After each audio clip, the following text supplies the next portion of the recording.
예, 오늘 말씀 출애굽기 25장입니다. 출애굽기 25장 성막 제작의 명령과 언약궤 진설병상 또 금등대 식양이라는 제목입니다. 금등대 그러니까 언약궤 진설병상 금촛대라고도 하기도 하고 금등대라고도 하긴 하는데 등잔 만드는 그 제작의 식양을 이렇게 쭉 설명하고 있는 그런 장입니다. 그래서 25장부터는 이제 장막을 이렇게 짓게 하고 성막이죠. 성막을 짓게 하고 그곳에서 하나님과 우리 이스라엘 백성들이 만나게 되는 만남의 장소가 되는 것입니다. 그리고 하나님의 백성이기 때문에 하나님께서 이스라엘 백성들과 함께 우리와 함께 하신다 하는 그런 임마누엘을 이루시기 위해서 오셔야 되는데 아무런 격식도 없고 아무 때나 물론 하나님은 오실 수 있겠지만은 그래도 하나님은 그 이스라엘 백성들에게 뭔가를 가르쳐주고 배워주고 또 익히게 하고 학습하게끔 하기 위해서 성막을 짓게 하셨고 그 성막은 예수 그리스도를 상징해요. 그러니까 성막 안에서 속죄소 위에서 만나주겠다고 하신 것은 예수 그리스도 안에서 우리와 함께 하시겠다는 거예요. 만나시겠다는 거죠. 그러니까 우리와 함께 하시겠다 하는 그 임마누엘을 이루시기 위해서는 예수 그리스도가 이 땅에 오셔야 되고 우리가 예수 그리스도 안에 거해야 안에 있어야 같이 예수 그리스도 안에 장막을 치고 머물러 있어야 우리가 하나님과 함께 만나는 걸 이룰 수 있고 하나님과 함께 영원한 삶을 살 수 있게 된다는 것입니다. 그래서 성막을 제작하고 성막에 들어가는 그런 기구들을 하나하나 이렇게 제작하고 가는데 그 제작하는 그 제작의 구조라든지 크기라든지 모양이라든지 이런 거는 하나님께서 보여주시는 시장대로 보여주시는 그 설계도대로 그대로 하라는 거죠. 사람이 내가 나는 이게 좋은 것 같아, 나는 이렇게 하는 게 괜찮은 것 같아, 이런 거 썩지 말라는 거예요. 인간의 사상이나 인간의 그 방법이라든지 그런 그 의견을 지식을 집어넣지 말라는 거예요. 하나님께서 보여주시는 대로 하라는 거지. 그게 뭔가 나는 이게 더 붙였으면 좋겠어, 이것도 뺐으면 좋겠어, 이런 거 하지 말라는 거예요. 그래서 보여주시는 대로 성막도 그렇고 성막의 기구들도 그렇고 다 하나님께서 하라고 한 대로 보여주시는 대로 이게 중요한 겁니다. 우리가 신앙생활을 할 때도 예수 그리스도 안에서 신앙생활을 하고 하나님을 만나겠지만은 하나님을 만나고 하나님께 나아가는 데 있어 가지고도 하나님 말씀대로 나아가야지. 하나님께서 정하신 그 규례대로 규칙대로 그 방법대로 그 원리대로 나가야지. 자꾸 거기에 자꾸 인간적인 어떤 요소를 심어 넣으면은 사상을 자꾸 넣고 인간적인 사고방식으로 인간적인 방법으로 인간적인 그 이념 사상 이런 걸 가지고 자꾸 이게 하나님 말씀을 고치려고 하면은 안 된다는 거예요. 그러면 이제 이단이 되는 거죠. 그래서 오늘 그 성막을 제작하고 성막 기구들을 제작해가는 그러한 그것을 어떻게 지어야 할 것인가를 식양을 가르쳐주는 장입니다. 25장 1절입니다. 여호와께서 모세에게 일러 가라사대 2절 이스라엘 자손에게 명하여 내게 예물을 가져오라 하고 무릇 즐거운 마음으로 내는 자에게서 내게 드리는 것을 너희는 받을지니라. 그래서 이런 모든 기구를 만들고 어떤 이렇게 성막을 제작을 하고 기구를 만들 때에 그 재료는 어디서 구하냐는 거죠. 그 구하는 것은 이스라엘 백성들에게 자원하는 마음으로 헌물을 하라는 겁니다. 이게 그 헌금하는 원리도 여기 들어있기도 하고 또 자꾸 공산주의자들, 사회주의자들 얘기할 수밖에 없는데 그들은 강제로 뺏어가지고 내 거 말고 내 거는 놔두고 남은 거 부자들 거 뺏어가지고 같이 나누자, 이런 사상으로 사고방식으로 자꾸 접근하는데 그거는 옳지 않아요. 하나님께서 그렇게 하라고도 명하지도 않았고, 분명히 자원하는 마음으로 스스로 기쁜 마음으로 갖다 낼 때 그걸 받으라는 거예요. 강요하지 말고 너 이거 안 내면 벌 받을 거야, 저주 받을 거야, 네가 장로인데 요거밖에 못 내, 이런 거 하지 말라는 거예요. 기쁘고 즐거운 마음으로. 그런데 이 이스라엘 백성들이 갖고 있는 이러한 많은 헌물들이 어디서 났나는 거죠.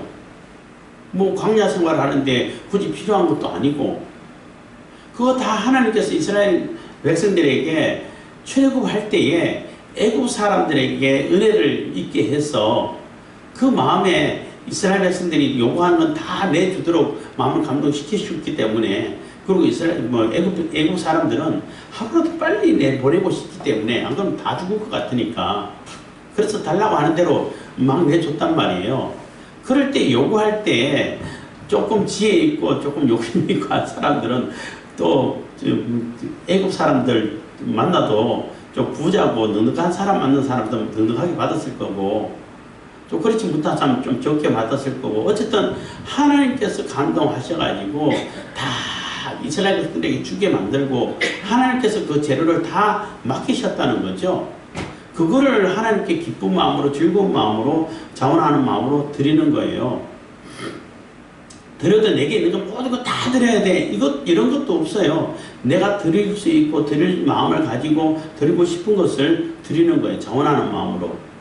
이게 굉장히 중요한 논리이기도 하고, 중요한 그러한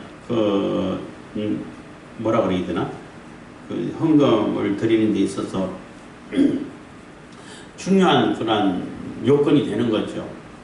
그래서 자꾸 강요를 하고 억압을 하고 자꾸 누구랑 비교를 해가지고 나는 이만큼 내는데 너는 요거밖에 못 내냐, 이런 거 안 된다는 거죠.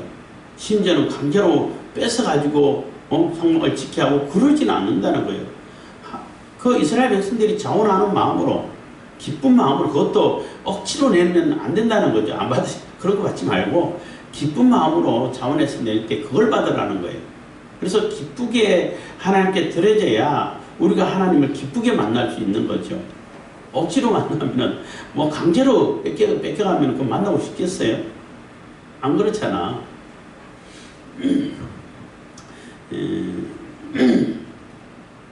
그래서 그 헌금도 마찬가지예요. 하나님께 드리는 것은 기쁘게 자원하는 마음으로 드리는 것이고, 또 중요한 것은 뭐냐면은 하나님께서 미리 주셨잖아. 다 하나님 것이잖아요. 하나님께서 주신 거니까 하나님께서 주시는 것을 하나님께 드리는데, 그래도 내게 있는 것을 드리라는 거예요. 내가 애국 사람을 통해 가지고 받아냈어. 내가 가지고 이런 거 가지고 있어. 그 가운데 하나님께 기쁜 마음으로 드리라는 것이지, 내게 없는 걸 드리라는 얘기 아니에요. 그래서 자꾸 성경에서는 항상 네게 있는 것이 뭐냐, 이게 굉장히 중요한 그 질문 중에 하나예요. 내게 있는 게 뭐냐, 내게 있는 걸 가지고 하나님의 은사가 더해지고 하나님의 성령의 능력이 더해져서 함께해서 하나님 일을 크게 이루어갈 수 있는 그러한 능력이 생기는데, 자꾸 사람들은 내게 없는 걸 갖고 남에게 있는 것만 자꾸 바라보고 있고, 내게 있는 것은 있는 것으로 치지도 않고 귀하게 여기지도 않고, 그래서 자꾸 이렇게 불평이 생기고 갈등이 생기고 불만이 생기고 할 수 있다는 겁니다. 그래서 내게 있는 거, 하나님께서 내게 주신 것을 하나님께 기쁘게 드리는 것이 헌금하는 자세에, 헌물하는 자세가 되는 것이고, 또 성막을 짓는데도 하나님께 기쁜 마음으로 드린 그것을 가지고 성막을 지라는 거예요. 그거 외에 뭐 강제로 착출하고 모자라면 더 걷어들이고 억지로 내게 해가지고 그걸로 하고 그러지 않는다는 거죠. 솔로몬 성전 지을 때도 마찬가지였어요. 다윗이 이미 다 기쁜 마음으로 다 준비했기 때문에 그렇게 화려하게 지어도 백성들에게 그렇게 큰 고역이 아니었어요. 성전 지을 때, 예루살렘 성전 지을 때 어떤 분은 예루살렘 성전을 화려하게 지었기 때문에 그거 짓느라고 세금을 많이 걷어가지고 백성들이 더 어렵게 만들고 어려워져서 불만이 쌓이고 이렇게 설명하는 분이 계신데 그렇지 않아요. 솔로몬이 성전 다 짓고 자기 화려하고 사치를 부리기 위해 가지고 사치를 유지하기 위해서 세금을 많이 걷은 거지. 성전 질 때는 다윗이 이미 넉넉하게 준비를 다 해놨었어요. 그리고 뭐 일꾼도 기쁜 마음으로 와서 같이 돕는 사람들을 이렇게 뽑아가지고 그들도 또 임금도 주면서 이렇게 동원했기 때문에 성전 짓는 데는 큰 불만이 없어요. 그렇게 어려워하고 보통 뭐 부담스러워하지도 않았어요. 그걸 기억하셔야 돼요. 어쨌든 하나님께 기쁘게 드리는 것을 가지고 성막을 지라는 겁니다. 너희가 그들에게 받을 예물은 이러하니 금과 은과 녹과 청색, 자색, 홍색 실과 가는 배실과 염소털과 붉은 물들인 순양의 가죽과 해달의 가죽과 조각목과 등유와 간유에 드리는 향품과 분향할 향을 만들 향품과 그래서 각 분야별로 각 쓰임에 다 쓸 수 있는 성막에 소요되는 그러한 재료들을 받으라는 거예요. 그러한 재료들은 많죠. 그래서 그 어떠한 것이 들어갈 것인지를 이렇게 쭉 그 재료들을 미리 얘기를 해주면 그 가운데 내가 그 해당하는 재료가 있으면은 하나님께 드린다는 것입니다. 직접 후만오며 애복과 흉패에 물릴 보석이니라. 그래서 보석들도 이게 흉패에 물리기 위해 가지고 쓰기 위해서 또 받으라는 것입니다. 8절 내가 그들 중에 구할 성소를 그들을 시켜 나를 위하여 짓되 무릇 내가 네게 보이는 대로 장막의 식양과 그 기구 식양을 따라 지을지니라. 그래서 무릇 내가 그러니까 하나님이 모세에게 보이는 대로 장막의 식양대로 식양과 그 기구의 식양을 따라 지으라는 겁니다. 물론 그 뭐 보석 같은 경우는 뭐 에봇 흉패에 달고 하기 때문에 그렇게 많이 소요 안 되기 때문에 뭐 그렇게 많은 사람들이 가지고 있지 않을 겁니다 아마. 그래도 가지고 있는 사람들은 헌금하고 헌물하고 또 뭐 금 많이 들어가고 노선 뭐 엄청 많이 들어가고 하니까 그런 거는 많이 갖고 있으니까 또 많이 낼 수 있고 뭐 이렇게 될 것입니다. 그렇지만은 어쨌든 하나님이 모세에게 보여주는 그 설계도대로 그 모양대로 그렇게 지어야 되는 것이지 나는 이런 모양이 좋아, 나는 이런 방법이 좋아, 나는 이렇게 크기 이만한 게 좋아 이렇게 하면 안 된다는 거예요. 하라고 한 대로 지어야 된다는 거죠. 10절부터는 이제 그 언약궤를 짓는 시간입니다. 그들은 조각목으로 궤를 짓되 장이 2규빗 반, 광이 1규빗 반, 고가 1규빗 반 되게 하고 그래서 규빗이라고 해가지고 크기가 어느 정도 되는지 이렇게 잘 이렇게 가늠하기가 쉽지가 않은데 요즘 우리 세대는 그 미터법, 미터법이라고 그러잖아요. 미터법이라 가지고 미터로 하면 어느 정도 이렇게 들어오는데 그래서 조각목을 짓 때 조각목이라는 얘기는 아카시아 계통의 나무라고 그래요. 시딘 나무 이렇게 원어로 나와 있는데 조각목은 그러니까 아카시아 계통의 나무인데 이 나무의 특성이 이게 좀 가볍고 잘 안 썩는다 그래요.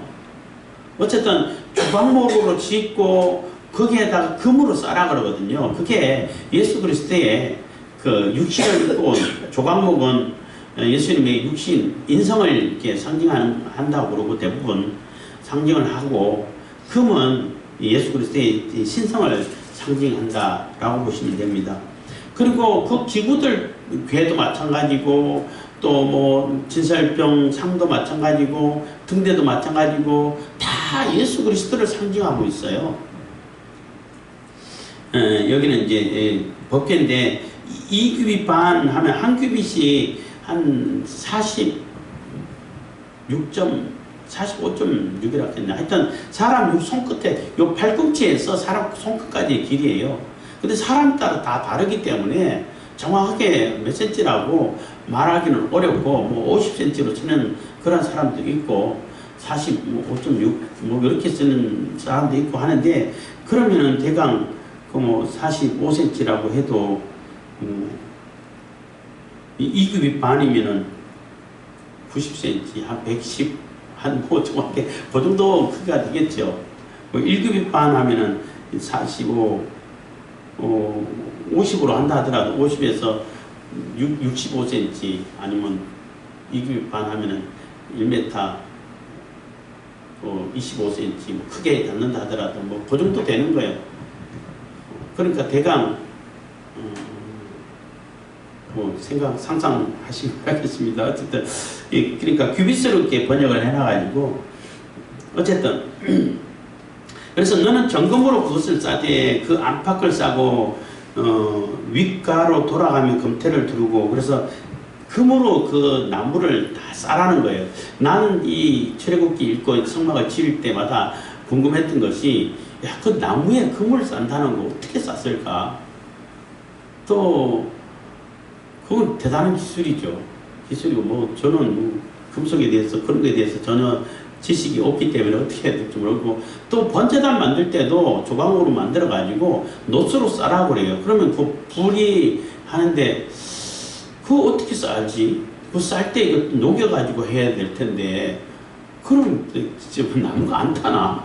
이런 생각도 해보고 하는데 정말 대단한 기술 같아요. 우리가 뭐 어떻게 방법을 모르기 때문에 어쨌든 금으로 다 싸라는 거죠. 금을 얇게 펴가지고 뭐 두들겨서 쌌는지는 모르겠지만 그래서 정금으로 그러니까 완전한 금이죠. 불순물이 안 섞인 금인데 그것은 이제 예수 그리스도의 신성을 상징하는 것이고 조각목은 예수 그리스도의 인성 말씀이 육신으로 입고 온 그 육신을 이렇게 상징한다고 보면 되는 것입니다. 그래서 다 두르고 윗가로 돌아가며 금태를 두르고 그래서 이게 나무 상자를 만드는 거예요. 나무 상자를 만드는데 뚜껑이 없는 상자예요. 지금은 12절 금고리 넷을 부어 만들어 그 발에 달되 이편에 두 고리요 저편에 두 고리며 그래서 그 궤를 만들어 가지고 궤 밑에 그 발 역할을 하는 그러한 것도 만들어 가지고 거기에다 고리를 달아는 거죠. 그래서 고리를 달아 가지고 그게 금으로 깨어서 만들면은 그 나무 상자에 상자할 만한 것이 없는데 그 상자 밑에다가 이렇게 달아가지고 궤를 매게 되면은 그 궤가 이만큼 올라오게 되겠죠. 그런 모습으로 이렇게 메어갈 수 있게끔 하라는 것입니다. 그래서 조각목으로 13절 조각목으로 채를 만들고 금으로 싸고 그래서 채를 만들어 가지고 거기도 금으로 다 싸가지고 그 고리에다 끼워 놓으라는 겁니다. 그 채를 궤 양평 고리에 끼워서 궤를 매게 하며 채 궤의 고리에 꿰대로 두고 뼈내지 말며 그래서 끼워가지고 그대로 두라는 거예요. 뺐다 끼웠다 하지 말고 그대로 두라는 거예요. 그래야 그대로 끼워가지고 들고 옮겨가지고 메고 갈 수 있는 거죠. 안 그러고 빼가지고 따로 하려면 자꾸 궤를 만지게 된다는 거지. 그러니까 만지지 않게끔 하기 위해 가지고 그냥 궤를 끼워가지고 그대로 이렇게 보관을 하라는 겁니다. 15절 채를 궤의 고리에 꿰인 대로 두고 빼어내지 말지며 16절 내가 네게 줄 증거판을 궤 속에 둘지며 그래서 그 안에 증거품 언약 십계명을 두라는 겁니다. 17절 점검으로 속죄소를 만들되 장이 2규빗 반 광이 1규빗 반이 되게 하고 금으로 그룹 둘을 속죄소 두 끝에 쳐서 만들되 한 그룹은 이 끝에 한 그룹은 저 끝에 곧 속죄소 두 끝에 속죄소와 한 덩이로 인하게 할지며 그룹들은 그 날개를 높이 펴서 그 날개로 속죄소를 덮으며 그 얼굴을 서로 대하여 속죄소를 향하게 하고 속죄소를 궤 위에 얹고 내가 네게 줄 증거판을 궤 속에 넣으라. 거기서 내가 너와 만나고 속죄소 위 곧 증거궤 위에 있는 두 그룹 사이에서 내가 이스라엘 자손을 위하여 네게 명할 모든 일을 네게 이르리라. 그래서 궤를 만들고 그 안에 십계명 돌판 두 개를 놓고 또 돌판을 놓고 그 위에 뚜껑을 이름하여 속죄소로 하는 거예요. 그래서 금으로 이게 다 붙여가지고 따로따로 만든 거예요. 붙여가지고 그 천사죠. 천사. 그룹 천사인데 뭐 케루비 해서 천사인데 그 천사가 사람 모양을 하고 있으면서 이게 날개가 있어요. 그 날개를 쫙 펴가지고 이렇게 같이 마주보게 하는 이런 모양으로 뚜껑을 만들어낸 거죠. 그래서 하나님은 그 속죄소 천사들 이렇게 날개 펴고 있는 그 사이에서 임재하셔가지고 너희들을 만나겠다는 거죠. 그래서 그 왜 속죄소를 안 하면은 그 뚜껑에다가 그 번제 제사하고 할 때, 제사할 때 피를 뿌려요. 그 시온자라고도 이름하기도 하고 속죄소라고 하는데 거기서 죄를 사해 준다는 거죠. 그 의미는 뭐냐면은 그 속에 십계명이 들어가 있어. 언약궤가 들어가요. 돌판이 들어가 있어. 그러니까 예수 그리스도 안에 있는 그 말씀으로 우리가 살아야 되고 그 말씀 따라서 살아야 되는데 우리의 죄가 속해지는 것은 그 돌판에 우리가 산 그런 방법대로 죄를 속해주는 것이 아니라 그 속죄소 위에 피가 뿌려지는 곳, 거기서 죄가 사해진다는 거예요.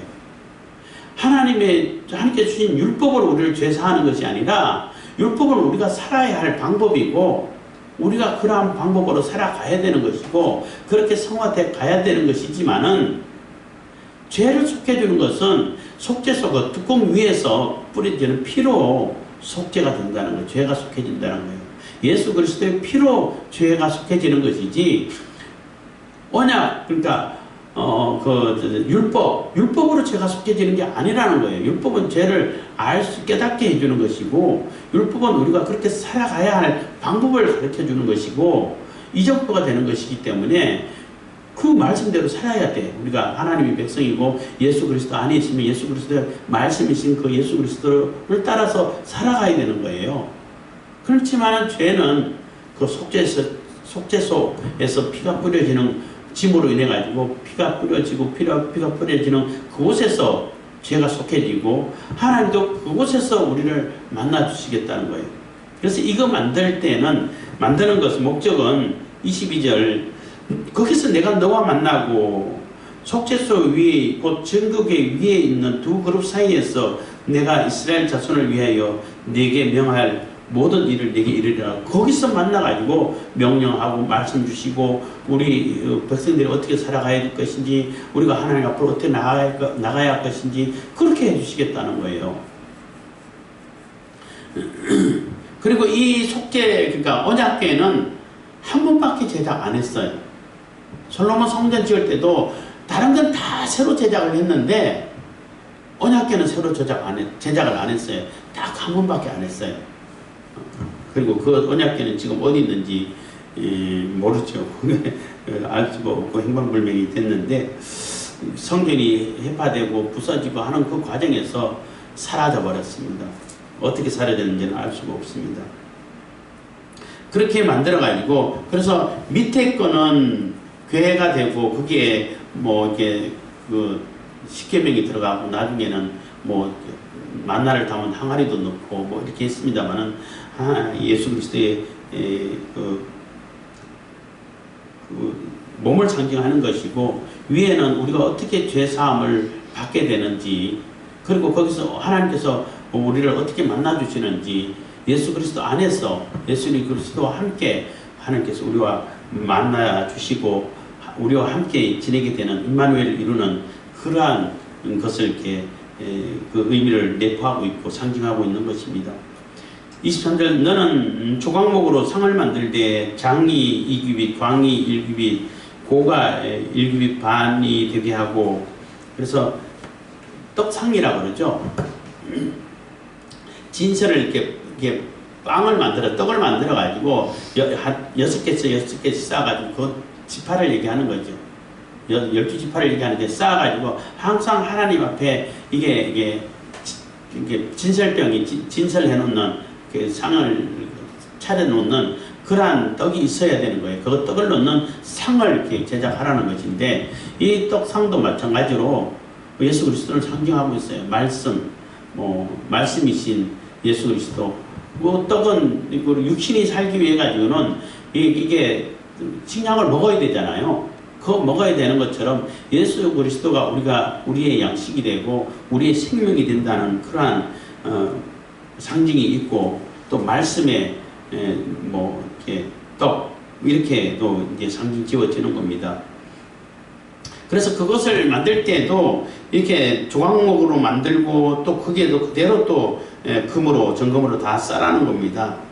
그래서 장이 2규빗, 광이 1규빗 반, 1규빗, 고가 1규빗 반이 되게 하고, 이게 보니까 그 법기가 이게 진설병 놓는 떡보다는 작네요. 높이는 높지만은.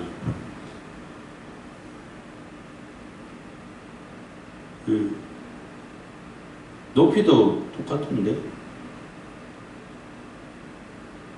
높이는 같고, 크기는 좀 더 작은데, 이 다리를 만들어서 이렇게 하는 겁니다. 정금으로 싸고 주위에 금태를 두르고 그 사면에 손바닥 넓이만한 턱을 만들고 그 턱 주위에 금으로 태를 만들고, 그래서 이 떡상은 이렇게 상을 이렇게 만들었는데 그 위에 가로 돌아가면서 손바닥 넓이만한 그런 이렇게 턱을 만들어라는 거죠. 이렇게 해서 떡이 밖으로 쏟아지지 않게끔, 그러니까 이게 울타리처럼 이렇게 그 턱을 만들어라는 것입니다.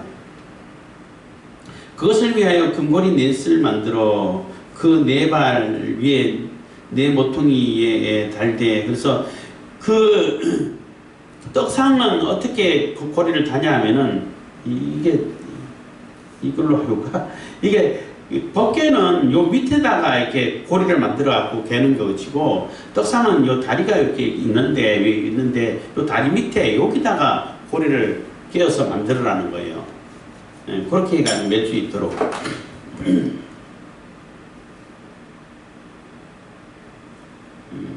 26절 그것을 위하여 금고리 넷을 만들어 그 네 발 위 네 모퉁이에 달되 턱 곁에 달라 이는 상멜채를 깰 것이며 또 조각목으로 그 채를 만들고 금으로 쌓아 상을 이것으로 맬 것이니라. 이 상도 메어서 운반하는 겁니다. 너는 대접과 숟가락과 병과 붓는 잔을 만들 때 정금으로 만들지며, 그래서 그게 대접에 떡을 옮기고 받고 하는 이러한 숟가락, 그 병, 뭐 잔 이렇게 담는 이렇게 그릇들, 기구들이죠. 상 위에 진설병을 두어 항상 네 앞에 있게 할지니라. 그래서 항상 하나님 앞에 그 떡을 이렇게 진설해 놓으라는 거죠. 그래서 떡을 진설할 때에 그 안식일에 이렇게 진설을 하고 그 다음 안식일에 떡을 바꾸는 거예요. 먼저 했던 건 내온 그 떡은 제사장들만 먹을 수 있어요. 제사장들만 먹을 수 있는 것이고, 새로운 떡을 또 진설하고, 근데 그 다윗이 먹은 적이 있죠. 다른 거 없고 그 진설한 떡을 내온 거 있다. 거룩한 떡인데 그거밖에 없는데 부정하면 안 된다. 정결하냐?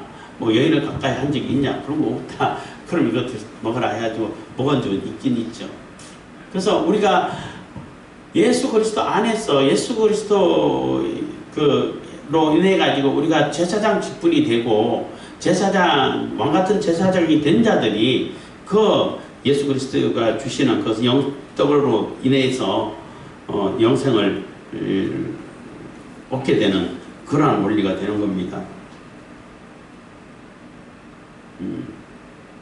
그리고 거기에 뭐 하는 여러 가지 이렇게 뭐 기구들도 다 정금으로 만들어라는 겁니다. 상위에 진설병을 두어 항상 네 앞에 있게 할지니라. 31절 너는 정금으로 등대를 쳐서 만들되 그 밑판과 줄기와 잔과 꽃받침과 꽃을 한 덩이로 연하게 하고, 그래서 이게 등대를 만드는데 그 등잔이 있는 등대를 만드는데도 이게 다 따로따로 한 게 아니라 다 붙여갖고 만드는데, 이 가지가 이제 줄기가 하나 있고 가지가 이렇게 3개로 해가지고 이렇게 총 6잔이 되는 거, 등잔이 되는 거죠. 되는데 그 등잔 할 때마다 그 사이에는 꽃, 그러니까 그 살구꽃 형상으로 이렇게 만들어라 하는데, 여기서 살구꽃은 정확하게 얘기하면은 아몬드 꽃이라고 보면 돼요. 그러니까 살구나무라고 우리는 번역을 했는데 우리나라는 아몬드 나무가 없으니까 살구나무하고 비슷하게 생겼다고 해서 그렇게 번역했는데 정확하게는 아몬드 나무라는 거예요. 그리고 지난번에 제가 유튜브를 보다 보니까 봤는데 그 아라비아, 사우디아라비아 영토에 있는 그 진짜 그 시내산 있잖아요. 그 주변에는 다른 데는 없는데, 다른 데는 아몬드 나무가 없는데 그 주변에만 아몬드 나무가 있다는 거예요. 아직도 지금도. 그래서 그 꽃 핀 꽃도 이렇게 사진 찍어가지고 내고 하는데 잘 꽃하고 비슷하게 생겼어요. 어쨌든 그렇게 만들라는 것입니다. 그래서 만들 때도 이게 분리해서 만든 것이 아니라 다 연결해서 만들라는 것입니다. 32절 가지 6을 등뒤 곁에서 나오게 하되 그 세 가지는 이 편으로 나오고 그 세 가지는 저편으로 나오게 하며 이 편 가지의 살구꽃 형상의 잔 색과 꽃받침과 꽃이 있게 하고 저편 가지에도 살구꽃 형상의 잔 색과 꽃받침과 꽃이 있게 하여 등대에서 나온 6가지를 갖게 할지며 똑같이 만들라는 거죠. 34절 등대 줄기에는 살구꽃 형상의 잔 넷과 꽃받침과 꽃이 있게 하고 등대에서 나온 6가지를 위하여 꽃받침이 있게 하되 2가지 아래 한 꽃받침이 있어 줄기와 연하게 하며 또 2가지 아래 한 꽃받침이 있어 줄기와 연하게 하며 또 2가지 아래 한 꽃받침이 있어 줄기와 연하게 하고 그 꽃받침과 가지를 줄기와 연하게 하여 전부를 정금으로 쳐 만들고 등잔 7을 만들어 그 위에 두어 앞을 비추게 하며 그 불짓기와 불똥 그릇도 정금으로 만들지니 등대와 이 모든 기구를 정금 한 달란트로 만들되 너는 삼가 이 산에서 내게 보인 식양대로 할지니라. 그래서 등잔 이렇게 만드는데 이렇게 중간에 있는 가지는 그 가지가 뻗어가는 거기에서 이게 살구꽃 형상 하나 만들고 2개 만들고 3개 만들고 그 위에 하나 더 만들어서 4개가 되는 거고 또 이렇게 된 것은 요거는 빼고 여기서 하나 둘 셋 이렇게 만들고 하나 둘 셋 이렇게 해가지고 꽃잔을 만들라는 거예요. 그래서 이렇게 해가지고 똑같이 잔은 다 똑같죠. 그래서 7개 이거 만드는데 뭐 이 등잔도 예수 그리스도를 얘기해요. 빛으로 오신 예수님을 상징해요. 성령의 기름을 태워서 성령의 기름으로 함께 빛을 비추는 예수 그리스도를 상징합니다. 이것도 모든 것이 다 예수님을 상징하는 것인데 여기서 우리가 또 눈여겨봐야 되고 또 생각해야 할 것이 뭐냐면 39절 보면은 등대와 이 모든 기구 그러니까 등대에 필요한 뭐 나중에 다 태우면은 재가 있을 것이고 재를 끌어내고 불똥 그릇도 이렇게 제거하고 이런 기구도 다 이렇게 점검으로 만드는데 그 기구와 등대에 쓰이는 기구와 등대까지 다 합쳐가지고 금 1달란트로 만들라는 거예요. 이게 왜 중요하냐면은 금 1달란트라고 딱 정해졌기 때문에 그 등대의 크기가 정해지는 거죠. 그렇지 않으면은 뭐 등대가 뭐 몇 달란트로 가지고 크게 만들 수도 있잖아요. 욕심이 있어가지고. 아니면은 뭐 하찮게 생겨가지고 초라하게 조그맣게 만들 수도 있는데 그렇게 하지 말고 1달란트를 가지고 등대를 만들고 뭐 등대 만들 때 뭐 제일 많이 들겠죠.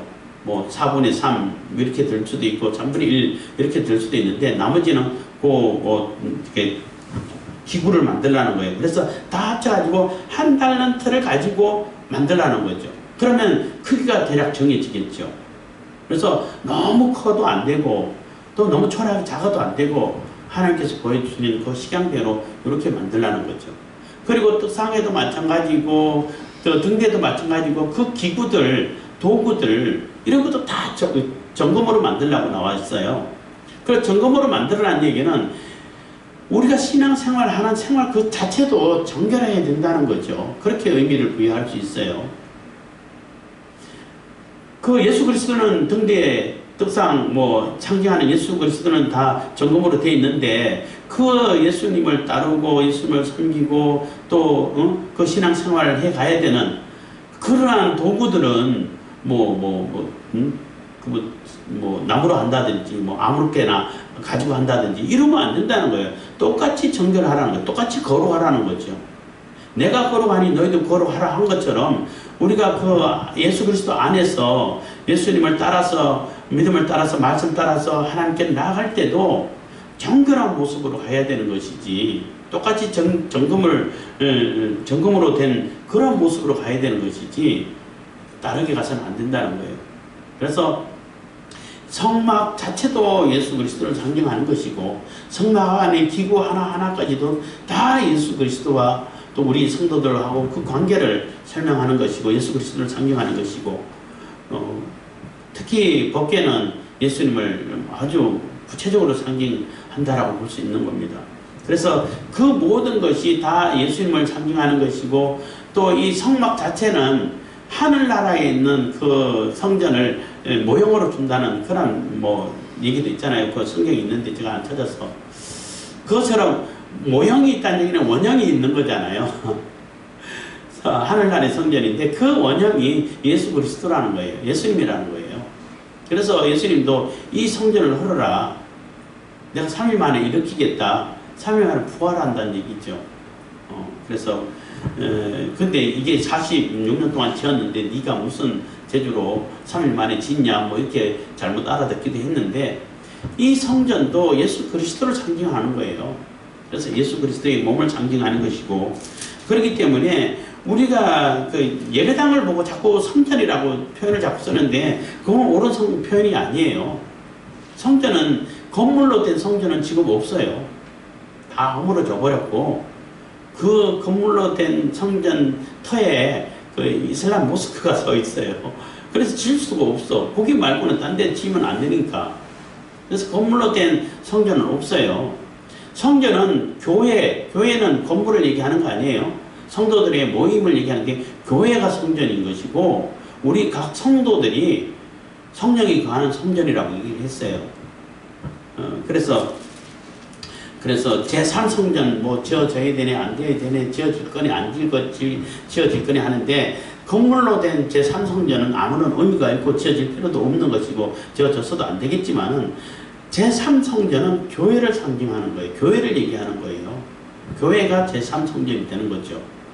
그래서 바벨론이 제일 성전 그 솔로몬 성전이 허물어버렸고 제2성전은 스룹바벨 성전이고 스룹바벨 성전을 헤롯이 증축해가지고 더 화려하게 만들었죠. 그게 다 제2성전인 겁니다. 로마가 허물었죠. 제3성전인 교회는 아마 세계 제국이 해체시키겠죠. 그렇게 우리가 이해할 수 있는 것입니다. 그래서 어쨌든 이 모든 양식은 40절 너는 삼가 이 산에서 내게 보인 식양대로 하라니 하나님께서 보여준 대로 하라는 거죠. 거기엔 국제관계 세상 애국에서는 이렇게 했는데 나는 이렇게 생각하는데 그런 거 다 필요 없고 그렇게 섞어서는 안 되고 하나님께서 보여주시는 대로 하나님께서 구원의 길을 열어주시는 대로 나아가야 구원이 이루어지는 것이지 인간의 지식과 방법으로는 구원이 이루어질 수 없다는 것입니다. 기도하겠습니다. 사랑해 주님 감사합니다. 이 시간에도 은혜와